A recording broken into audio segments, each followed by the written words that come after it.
ஜனநாயகனின் தீவிர ரசிகரான சமூக ஆர்வலர் அன்னை வி.ஜி. சரவணன் அவர்கள் கடந்த 4 ஆண்டுகளுக்கு மேலாக ஸ்ரீவைகுண்ட தொகுதி மற்றும் அதன் சுற்று வட்டார பகுதிகளில் உள்ள ஆதரவற்ற ஏழை எளியவர்களுக்கு இளம் தேதி இரவு உணவு திட்டத்தை ஏற்படுத்தி உணவு வழங்கி வருகிறார்.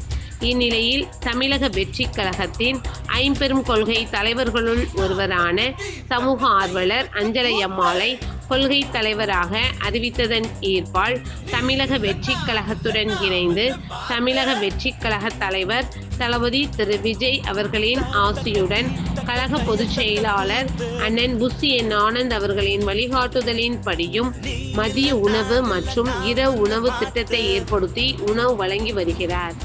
25/1/2026 அன்று ஸ்ரீவைகுண்டம், கோட்டைக்காடு, உண்டியலூர், ஏரல், கீழமங்கலக்குறிச்சி, சிறுதொண்டநல்லூர் ஆகிய பகுதிகளில் உள்ள ஆதரவற்ற ஏழை எளியவர்களுக்கு மதிய உணவும், அண்ணாநகர், கொட்டாரக்குறிச்சி, ஆறுமுகமங்கலம், அரசம்குளம், மாரமங்கலம், இடையர்காடு, தளவாய்புரம், சம்படி காலனி, மேலச்சம்படி மற்றும் அதன் சுற்று வட்டார பகுதிகளில் உள்ள ஏழை எளியவர்களுக்கு இரவு உணவும் தமிழக வெற்றிக் கழகம் தூத்துக்குடி மேற்கு மாவட்டம் ஜனநாயகனின் தீவிர ரசிகரான சமூக ஆர்வலர் அன்னை வி.ஜி. சரவணன் அவர்களின் சார்பில் அன்று 218 நபர்களுக்கு உணவு வழங்கப்பட்டது.